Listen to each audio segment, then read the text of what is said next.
I'm gonna go ahead and admit something. Throughout Chronos, and I rated it sort of harshly. I would admit. I enjoyed the game. I want to get that clear. I did enjoy playing Chronos, and throughout the majority of the game, I still am pretty intrigued by the story and what the story they're trying to tell. Kind of a story about maybe time travel and regret and attempting to control and the world itself, the world that they present to us, that Bloober team presents to us, is an impressive world that's been created with all the memos you come across and the connecting the dots and trying to make meaning out of everything that's presented to us here. It's interesting.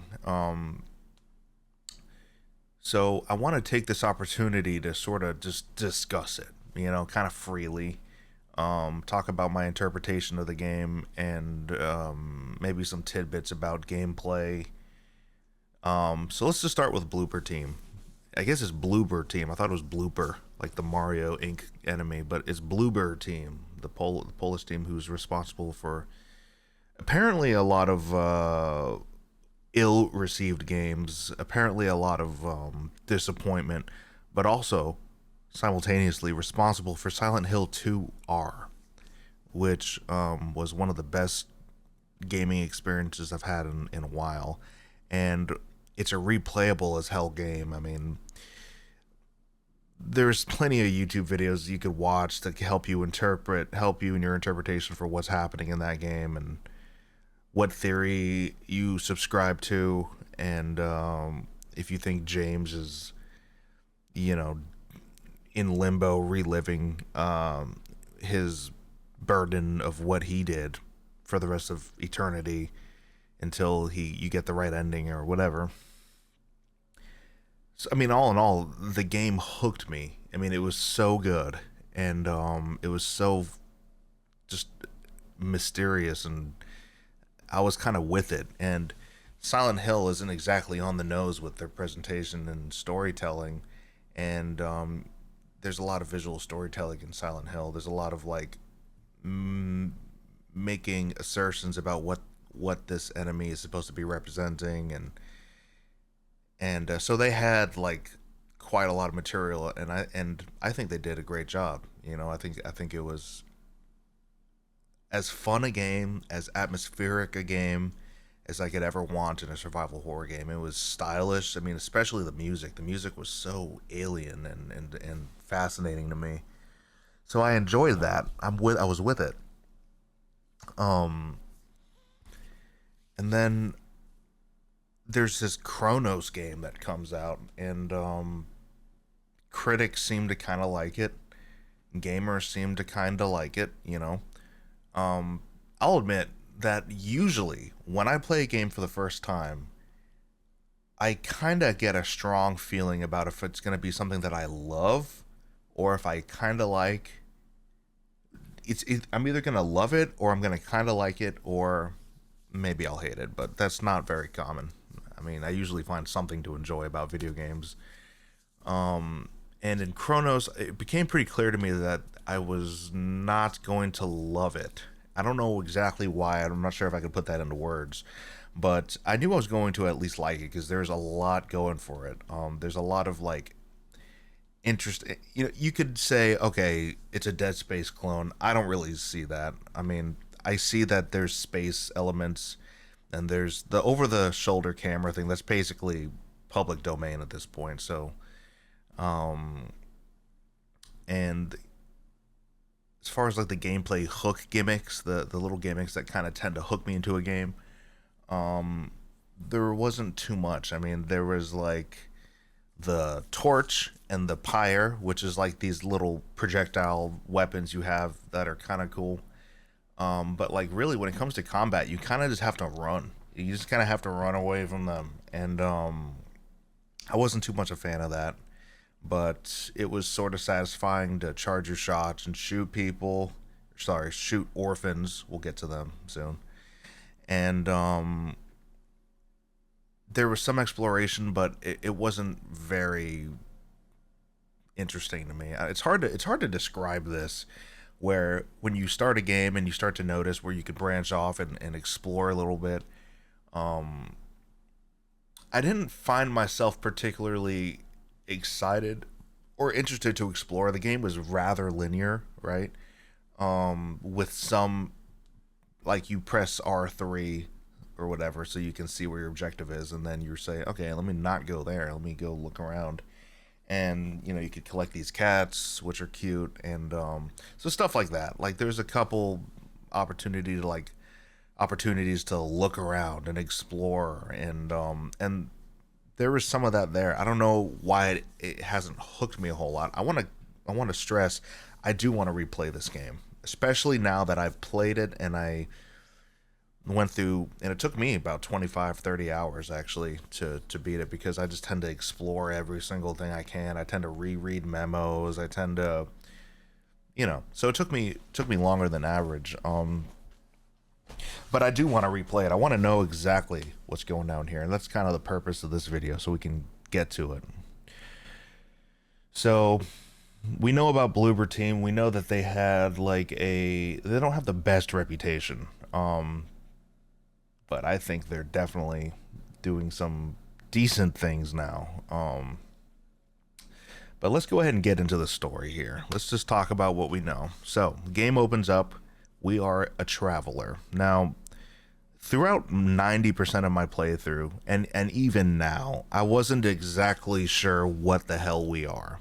Now, this is a game that's rich in theory crafting, so there's a lot of cool ideas. So one of them is, and one of my initial thoughts was that we were like a robot, like an AI robot with like highly advanced and able to carry out commands so seamlessly that it almost looks like we're human. And some of that's left in deliberately by the design of the character itself, because we have the ping pong head, right? And there's no face, and that's kind of the design choice of the traveler. Not my favorite, kind of looks like an egg or whatever. But nevertheless, that's what we have. And the game opens up, and we have like these weird flashing images, really, really similar to Signalis, where we actually play as a robot. We actually play as like an android or whatever, with thoughts that permeate our brain, our robot brain. And so there's all kinds of like imagery flashing on the screen, and if you're paying attention, there's hints. But of course, when it's your first playthrough, you have no idea what to make of any of the things you're seeing.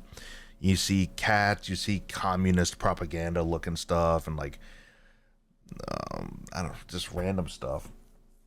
And so it's kind of like film. You just kind of have to see it, and maybe you don't understand it, but it's just you're seeing it, and it's maybe lingering in the back of your subconscious for a little bit. And then the traveler herself, ND3756 or something like that. What do we know? We're tasked with extracting the essences. It's very media in res, or whatever that term is, where we're just kind of placed in the middle with barely any explanation.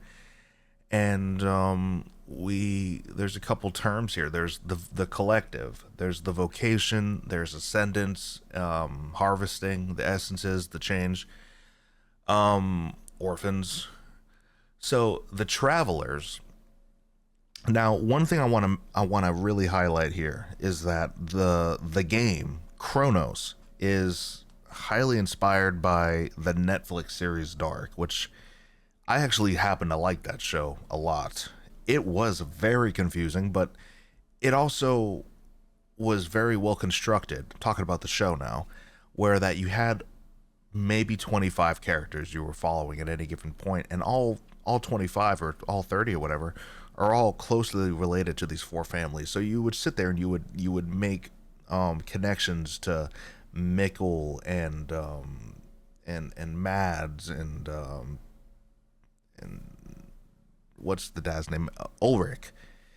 So there's a lot of like time travel loop stuff happening in that show where you know, what is it? Like Mikkel, spoilers, Mikkel goes back in time. and ends up later meeting Hannah, who they have a kid, and that kid happens to be Jonas, but Jonas is friends with Mikkel in present day, and it's just, time travel stuff. We here in Cronos, some of the inspirations I could see from Dark is in its presentation of the mystery and music and the darkness, and that is maybe inherent with time travel, the darkness and the abomination of time travel, and the indications of what that can be and how that can be affected in Kronos. We have the Traveler, who's a member of this organization, this mysterious organization known as the Collective. What do the Collective want? Right? What is their? Who are they? First of all, I admit my first thought about the Collective was that they may have been evolved humans from the future, like humans from the future. I also kind of feel like I had the thought that the Collective were just machines, like Matrix, like just highly advanced machines with that have evolved to a state where they have found a solution to save humanity from the change, which is like the virus that kills everybody. It's left deliberately pretty dark as to what and who the Collective are, and really, as far as what we don't know, what we still don't know about the Collective is their exact nature. Are they aliens in origin? Are they evolved humans? Are they AI androids? I don't believe that's answered. And we don't have the exact nature of the Travelers revealed either. The game pulls some tricks on us because it's like we have every reason to kind of assume that they're robots, that they're androids, and then you get the scene where you see the Warden, who we'll talk about soon, has been stashing all the bodies of the Travelers he's been using for his Frankenstein project with Veronica, and there's blood everywhere, and you're thinking, well, if these are aliens or robots, why are they bleeding red blood like us? So it's like there's just like a bunch of deliberate little things in there that are meant to kind of confuse and obfuscate what's actually happening with the Travelers. My personal belief. Now, I've read a few. Let me go through some of the ones I've heard about the Travelers. Some people think that they are biomass, which biomass is like corruption in Dead Space. It's just like the fleshy bio-organic life that's like sprawling all over the walls. I read that someone said that the Traveler is like a amalgam of body biomass in a suit.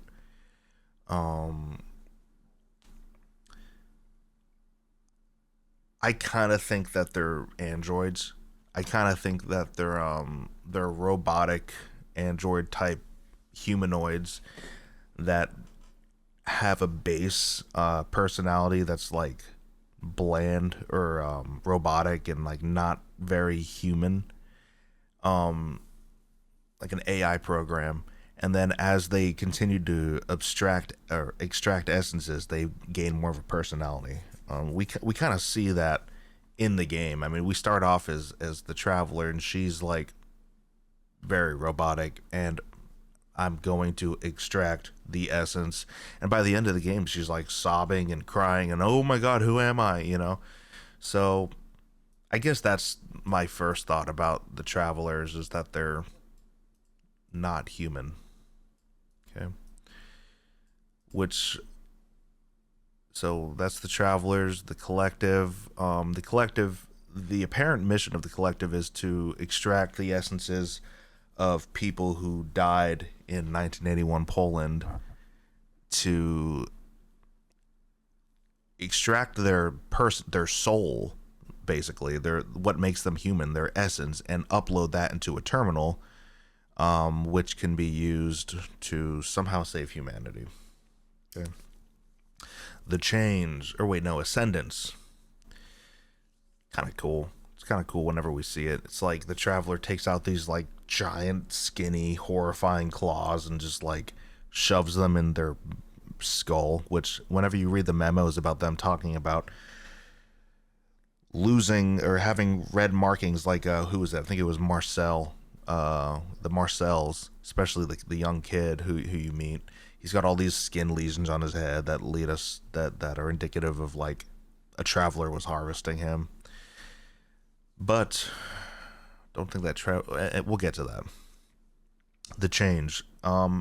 Another thing that we don't know a whole lot about, but there's actually some evidence to tell us where the change came from. So, first half of the game, I think the game kind of sets you up to believe that the travelers, who might be aliens, right? The travelers who may be aliens, who may be robots or whatever, they might be responsible for what brought the virus to mankind and turning everyone into orphans, right? Let me talk about the orphans first, and then I'll get to the change. So the orphans, before we talk about why they're called orphans, what happens is with this virus, it's not like necromorphs where they're dead and the hive mind is controlling all the dead necromorph flesh to animate them and turn them into basically zombies, space zombies of contorted bones and blades and shit. They're alive, actually.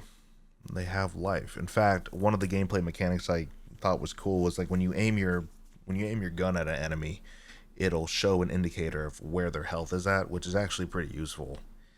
And it's kind of, it's an innovative way to have less of a HUD in the screen where you can still see your enemy's health. So you can point it at dead enemies and you can see if it's green, it's like he's alive. If it's blank, there's no life pulse in there. So the orphans are indeed alive. And what they do is they develop, when the person gets infected with whatever this virus is, they develop this like, what is it, like a film over their skin, and they start to get sticky, and then they begin to merge with anyone nearby. And that's why you see all the kinds of horrifying looking orphans, or even before they're orphans, it's like humans that are like their two heads are kind of stuck together. You've got like two mouths and eyes on the temples and shit. And they just look kind of horrible, they look effed up. And then we get to, where am I? Ascendance, harvesting essence for those who survive the change. So, I like this one theory I read somewhere. I can't credit it because I don't know who. I think it was just in Reddit or on a YouTube video. But orphans, those left behind, those not harvested by the collective. So like, if they're not, if they're not extracted, they become orphans. I think that's maybe part of it. Like, I think that's maybe part of the namology is like. Because if they're not extracted, they die, right? They live in eternity, merged or dead. The people of Poland and the world who are left behind. So orphans could mean those who are left behind by the collective, which is kind of cool. The rift, the time travel mechanic. I mean, the first thing we do in the game is we kind of look around this really gray and post-apocalyptic Poland, reading memos. What kind of memos? We're reading memos about anarchy and don't trust the government, and they're responsible for this mess, and so obviously there's like everyone compares it to coronavirus and all the propaganda that was involved there. One other thing I forgot to mention, the change.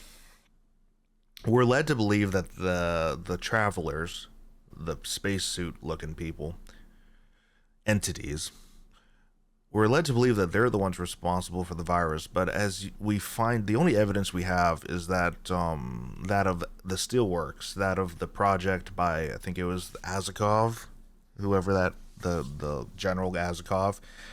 They were digging like a giant mile long or 14-kilometer deep hole in the ground, probably for resources or whatever. And something happened. And this is, you only read about this in a note, in like one or two notes, so it's kind of easy to miss. But there's a they dig into a hole, and some explosion kills a ton of workers on site. And the note illustrates that they're digging a hole to hell, and I think that's to indicate that we bumped into something as humans in deep in the Earth's crust or whatever, and unveiled something horrifying. And so then we find out through Dr. Zibbert, in some notes left by him, that the virus is not alien in origin. So there's like your first plot twist or whatever. It's not alien in origin. It's something we just uncovered. In fact, there's a conversation that you have with Dr. Zibbert through Angela, because the ascendance process is weird, so weird shit starts to happen, where he basically confirms that the virus is not alien in origin. Which also makes me think maybe the travelers are not aliens after all. Maybe they're man-made constructs, or like the best thing I get equated to is like the Matrix, like the advanced, like the final destination of sci-fi and artificial intelligence, where the AI is harvesting humans. You know, I mean, that's a pretty clear, like that's a pretty obvious thing you could draw a correlation to. So the traveler sees the rift and hops in, and one of the core gameplay loops is exploring the current time, which I don't even know what year it is in the game. It could be like 2500 or whatever. But we go back to 1981, Christmas Eve, which is the day the virus broke out. And we meet a few characters along the way. We meet Ed Wisniewski, who he's a bit of a conspiracy theorist and is definitely onto something, and he has seen the travelers, and the travelers are typically pretty elusive, so people don't really believe him, or don't believe that they exist. And Ed actually sees them and draws pictures of them, and his whole entire room is covered in hot pockets and coffee and fucking pictures and anarchy, and he's just very, very terrified. And he fully believes that the travelers are responsible for the virus. He's unhinged. He comes across as unhinged to everybody. And we go ahead and extract his essence. So we meet up with him, and that scene is pretty interesting. I don't know if I want this video to turn into a play-by-play of what happened, though. I kind of want this to be not that. Like, let's just stay focused here. Let's talk about the warden, who probably has the most stage presence of anybody in this game. The warden, clad in black, he's got like this black, fluffy looking feather thing on coat, you know, cape. He's got a cape or something. I don't know. He's cool. He's interesting because it wasn't totally clear what was happening with him, but you kind of just, it was almost obvious that his voice actor was just so deep, and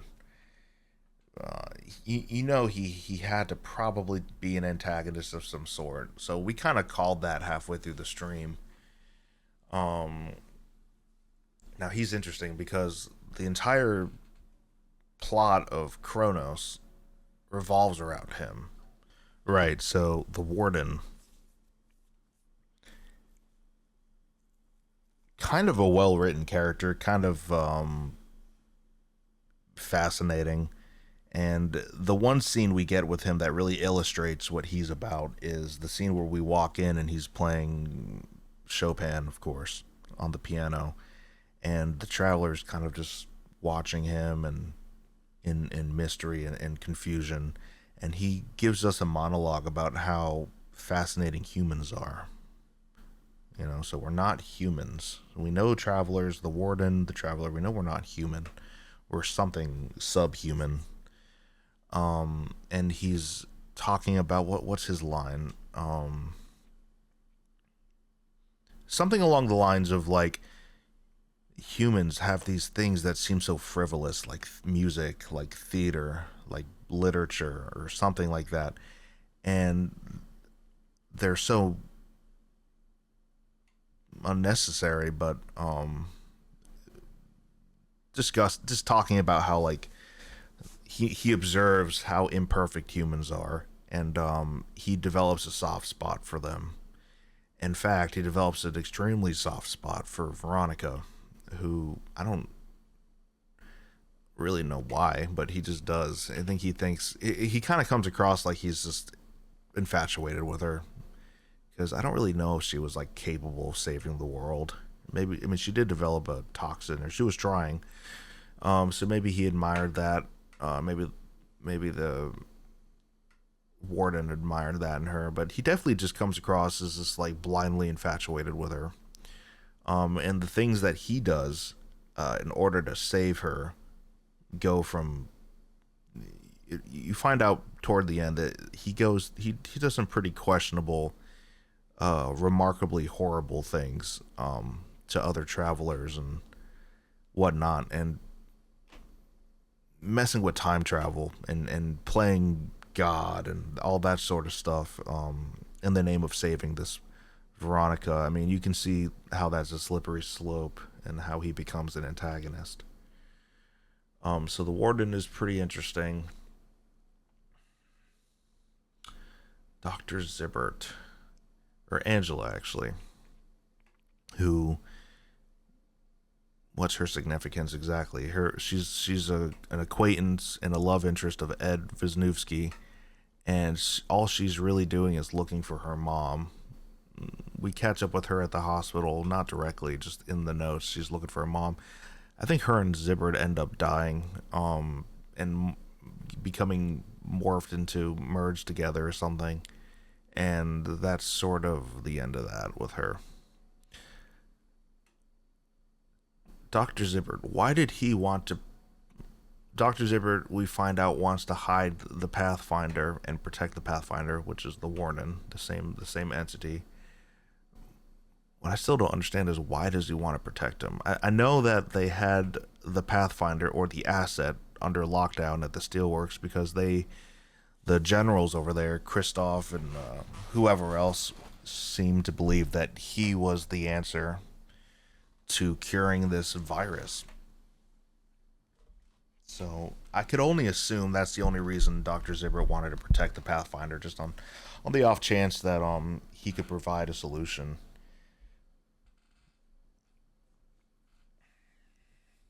There's a ton of side characters in this game that provide some interest in the backstory, like Arthur and Gabriel, like the Marcells, like Mother Eliza, who we'll get to, and of course Veronica and Angela and Ed. They all seem to be sort of related to the plot, but only a little bit. Like the Marcells have a tragic story where they're never actually uploaded into the terminal, so they just swim around in the minds of these predecessor travelers for an eternity. And you can actually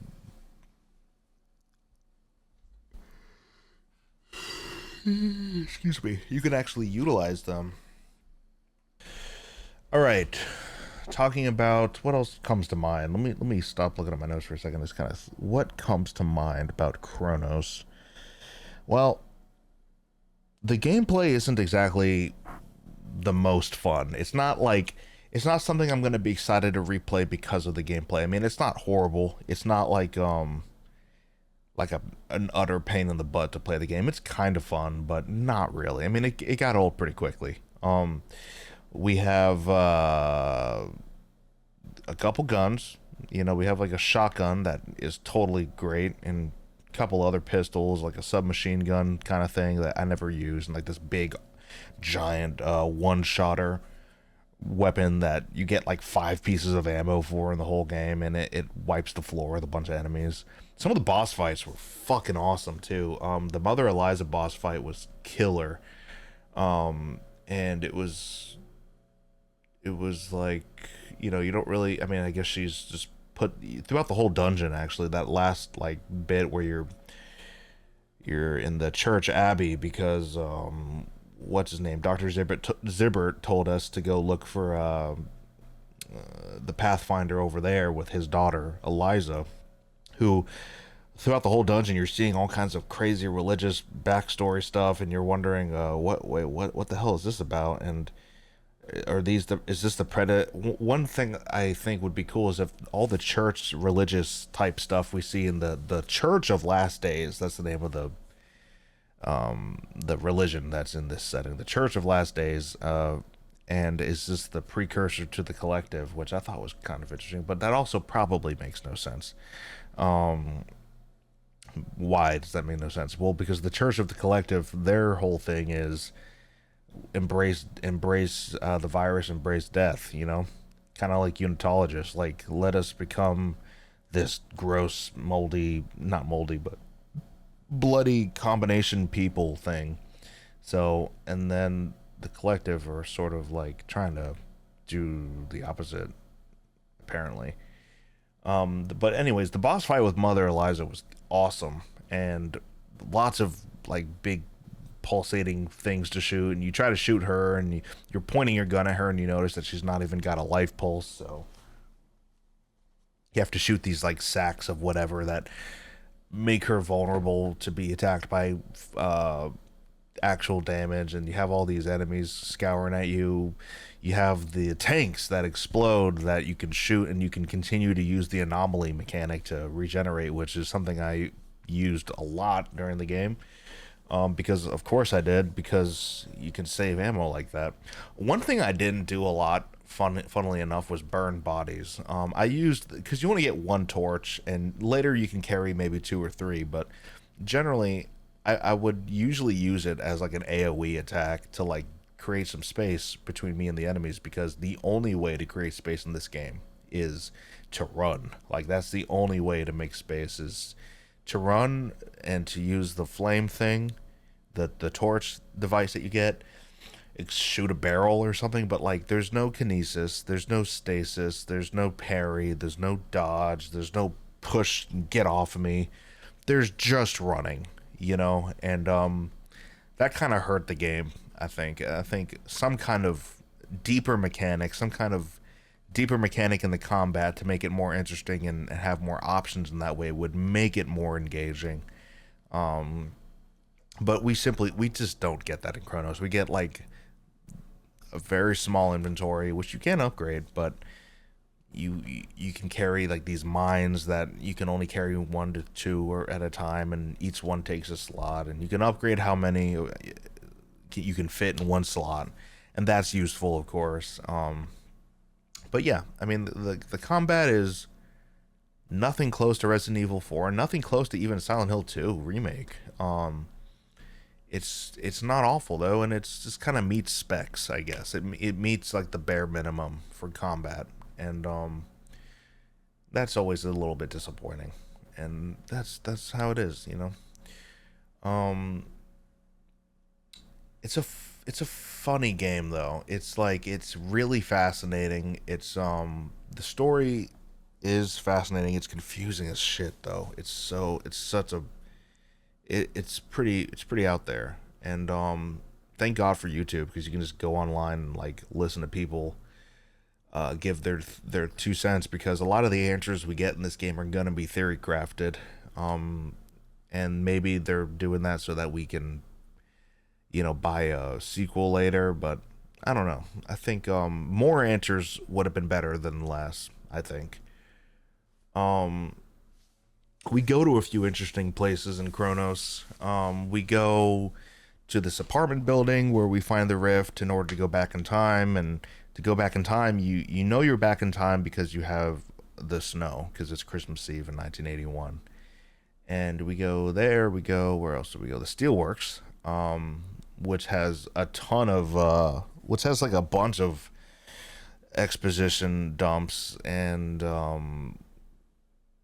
reveals that seem like they may be indicating something, and you're not sure. Like the picture we find of the asset, which looks like a traveler, which looks just like us, that's being held in detention by the government or whatever over at the Steelworks, because they're trying to get an answer and they want to know how the hell they can save humanity, and they think the asset will do it. And of course, the asset only wants to speak to one person, and that one person is Veronica. So the asset ends up being the warden.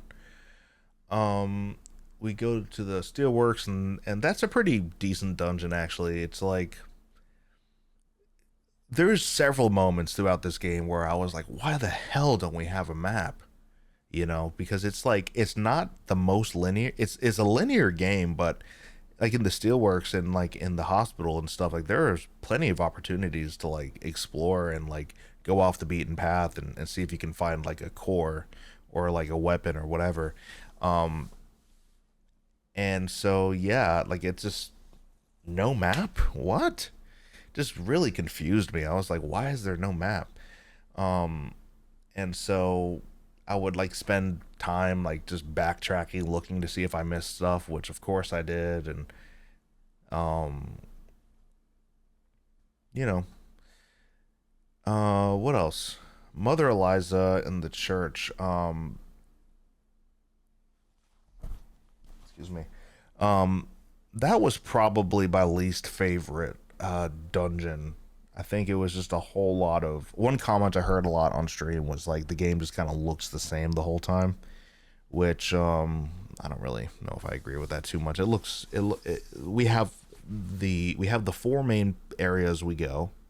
You know, the apartment, the Steelworks, the hospital, the church abbey, and we have New Dawn, and we have the metro station that we usually use to interconnect us to all the different areas, like kind of a hub that doesn't really feel like a hub. It feels more like a linear experience hub, and it's not something like, I think there was maybe one or two times where we came back and I could unlock something or do something with the bolt cutters or whatever, which fuck the bolt cutters. Um, I say fuck the bolt cutters because it's like, oh my god, I barely have any inventory. All right, so what do I do? I put these bolt cutters away. Oh, look, a bolt door. Let me go back and get the bolt cutters, open this door. Oh, cool. Lots of money, lots of credits, lots of ammo. I don't want to keep the bolt cutters, though, so I'm going to put them away because I barely have enough room to hold my balls. Oh, look, another bolt door. Let me go back. I think I did that like 20 times, 30 times throughout the game, which is kind of standard, but kind of like, the point I made was like, it'd be cool if instead of the bolt cutter as like a permanent like item that we never want to carry around but we always kind of want to have, is screw that, make it a puzzle. You know, puzzles are, it's, you don't have to go backtrack, you don't have to go back anywhere, you could just have to solve some kind of puzzle in order to get behind the door. I think that would have been a lot more fun, and maybe the puzzles get increased in difficulty as you progress through the game. That would have been awesome. um the Anomalies, those are that's another gameplay mechanic we get in Cronos, which is like you point your gravity gun or whatever, and you manipulate these black hole looking anomalies that can basically rearrange and reconstruct the terrain around you in order to open paths. It's pretty simple. It's not, there's not much to it. There's a few puzzles that they use with the gravity gun thing and the conductor gun, which the conductor gun puzzles were kind of cool, kind of frustrating for like buggy reasons. um I guess the Anomalies make sense because they're a gameplay mechanic that are kind of there and kind of interesting, and you have the Pathfinder who's been tampering with time constantly, which probably is why the Anomalies are there in the first place. So there's a few examples of gameplay story integration that I really like in Cronos, actually. So another one would be the phylactery. The traveler has something called a phylactery where she can store the essences, and in gameplay that actually is kind of awesome because you get perks, you get buffs. You can only hold three at a time, and some of these perks include something like if you are standing still, you do more damage with the charged shot from your carbine, or if the enemy's on fire, you do more damage to them, or pick up more credits or money than you normally would. And that stuff's all cool, you know. I love that. And the way that becomes a story and gameplay integration thing, to borrow a term from the lore runner, is you have brain fart. All right, so when you can only hold three at a time, so when you encounter another essence to add to your phylactery, you have to delete one of them, and deleting one of them is actually really dark because, like, if you delete Edward Wisniewski, you lose the perk, which is like the burning perk, I think, but also you delete Eddie's soul from existence forever. Maybe arguably forever, since you can go back and play the game on New Game Plus, right? And he's still there. But anyways, when you delete Eddie, he's gone for his soul is his body's long gone, but his soul is gone forever. And deleting him is actually kind of disturbing. Not to mention when you have these essences in your phylactery throughout the game, you just randomly hear them talk, and usually you hear them say something conversational to somebody they know, like Edward's talking to Angela, or Angela's looking for her mom, or whatever. And it's just all kind of dark, you know. The idea, it's like a Black Mirror, like the idea of like erasing somebody's consciousness forever, like a final death kind of thing. um you know, sometimes science can just have these inherently just terrifying scenarios like that. um the most interesting, I didn't find myself particularly interested in any of the characters except for the Pathfinder and maybe the Traveler. The Traveler was interesting because she kind of felt like an NPC that we're playing as, if that makes sense. Like Veronica, like it's almost like the Warden and the Path and the Veronica were more main characters or something, and the NPC was just like an observer. And that was one thing that was kind of interesting that I hadn't really seen, at least until the end of the game when we actually start to get a personality. When we find out, spoilers, that Veronica has actually been in us the whole time. We've been Veronica the whole time, apparently. This is indicative of like the opening of the game. We have Veronica's memories or something, apparently, somewhere in black and white images. Um, and that makes sense because when we upload or when we extract anybody's essence in the game, what we see following is a montage of black and white imagery of the memories of the person we're extracting. Okay, like Dr. Zippert, like Edward, like Gabriel, who I ended up choosing to extract. You can choose between Arter and Gabriel. I ended up choosing Gabriel. Not sure if that makes any difference. But in the beginning of the game, we see flashbacks of somebody's memories, and it's revealed to be Veronica's memories, of course. So little touches like that, little stylistic choices like that, or if you're paying attention, are pretty rewarding and pretty fascinating. Um, any other thoughts I have about this game? Um, it is confusing. I was highly confused. I was thinking, you know, sometimes I feel like if a game is super hard to follow or super confusing, the payoff at the end, you might expect the payoff at the end to be really, really worth it and really worth figuring out all this stuff. And I've yet to have a strong opinion about that. I mean, um I don't think I don't think that the warden is not written well or anything. He's kind of interesting. But I don't know. I still have a lot to think about with that. Nevertheless, this is my first in contemplation series. I'm not sure if I have any more to say about the game. It's an interesting game.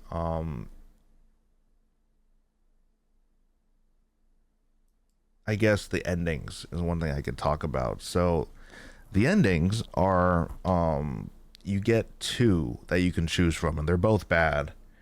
At the end of the game, you fight the warden, and because the warden wants us to, because he wants to make us into Veronica. He wants to make the whole point of the game is he wants to make this vessel out of Veronica for her consciousness to live forever. And he has bodies and bodies of dead travelers that he's used to experiment on so that he can create this perfect subject. Well, at the end of the game, you can either kill the warden, and the ending there doesn't end well because when the traveler and Veronica step into the rift to go back to the past, Veronica has the virus. The other ending, where you spare the warden, they go back into the past, and the warden sees that Veronica has the virus. And so it seems like there's no changing, but in the third ending that you can only get a New Game Plus, you get, what was I going to say? In the third ending, the warden basically decides or realizes that, and the traveler realizes that it's a loop and it's just going to keep happening. And the warden's like, all right, just go ahead and leave me, and maybe go with the traveler. And the ending is the traveler and Veronica meeting each other, and the indication might be that they have a chance to save the world, to save the setting. And so that's kind of cool. I didn't rate the game very highly because generally speaking, the gameplay was okay. It wasn't particularly fun, and the story was so confusing and difficult to follow, and I'm not quite sure it paid off in any significant way. But it wasn't terrible, you know. I think I could rate it a 7 or a 6. Depends on the mood for that day. But well, thank you for watching, and this is my first sort of review in this format, like a freely speaking format. And anyways, thanks for watching.